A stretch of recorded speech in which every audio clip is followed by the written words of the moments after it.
talk about some of the other questions. The rookies report to Seahawks headquarters today. They'll hit the field tomorrow to get their first taste of life in the NFL. And when you think of these rookies, Chris, coming to town, and a lot of them are a little starry-eyed. They see this great facility, and they put on that Seahawks helmet for the first time and that Seahawks jersey, and they're living a dream, and it's very cool. Well, I love the first day of rookie camp because you're right. This is something these young men have been training for their entire lives since they were playing pee-wee football, since they were in junior high, high school. The dream is to make it to the NFL, and how about that moment when you put on that jersey for the first time, you put on that helmet, and you come out? And one of the keys, though, Paul, is you can't be starry-eyed for too long because now you're a member of this team. And we're going to hear from the first-round pick, Jadarian Price, later on today. He's going to speak with the media.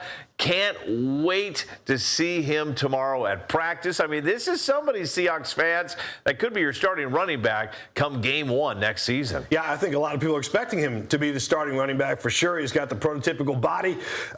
Excuse me. He's got a lot of great things when it comes to NFL characteristics.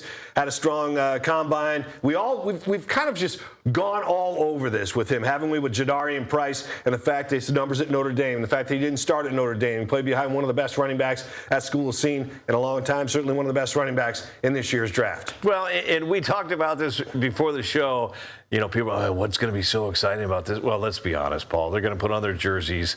There's not going to be a lot of hitting. Right. They're going to be running around, maybe taking some routes, hitting some pads. So it's not going to be that exciting.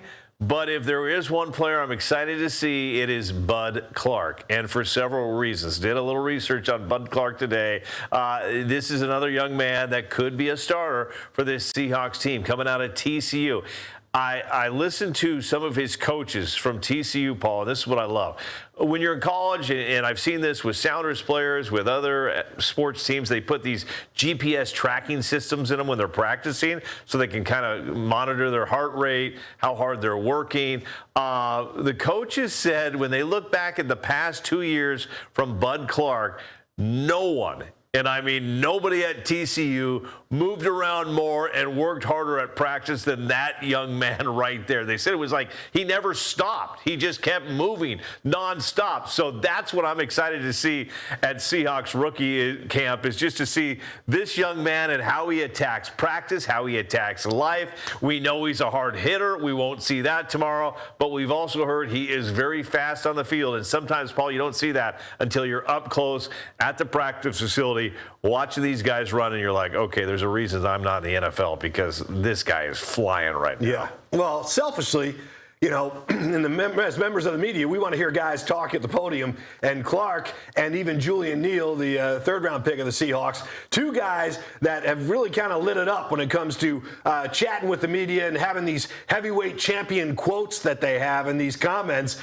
They're ready to go. They're fired up, and it's kind of fun to listen to them, Chris, and the way they approach the media, because these young guys that come into the game now, they know that's part of it. Some of them come in humble. Some of them come in with a tremendous amount of confidence. Clark and Julian Neal, very confident young men. Well, I don't want to do the job for Dave Pearson, Jeff Garza, and Rich Gonzalez over at the Seahawks. They've got a tough job. But, Paul, I think you just set it up right there perfectly for tomorrow's practice. You put Jadarian on, you put Bud Clark on one side, you put Julian Neal on the other, and you just have them go back and forth. I think it would be phenomenal. I mean, we haven't seen that before. Dueling rookies at the podium. They'd have to bring out a second podium. I don't know if they have it. They've got a Super Bowl title. They should have a second podium there. That would be fun stuff. Yeah, it'll be interesting to see. The top three guys the Seahawks took in the draft, a lot to look forward with those guys. Now, there's another thing going on. Michael Sean Dugar covers the Seahawks for The Athletic. He joined us on this show yesterday. Guy's a great writer, great insight for the Seahawks. He wrote an interesting article on some rookie free agents to keep an eye on for the Seahawks. And as we know,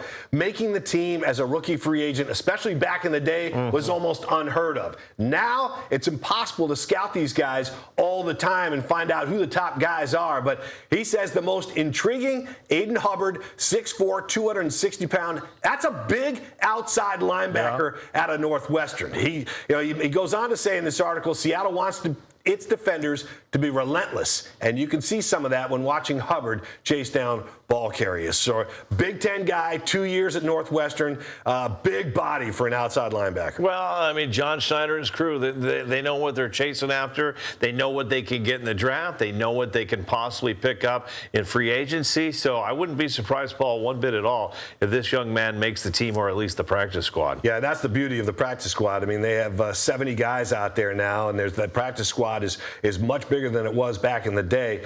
And, there's a lot of chance for these guys to stay on that practice squad for a while, and they even keep, first and second year players on that. They've got spots on there for veterans as well, so guys that are maybe got cut from other teams, and now they're trying to keep their NFL careers alive, and the Seahawks can park them.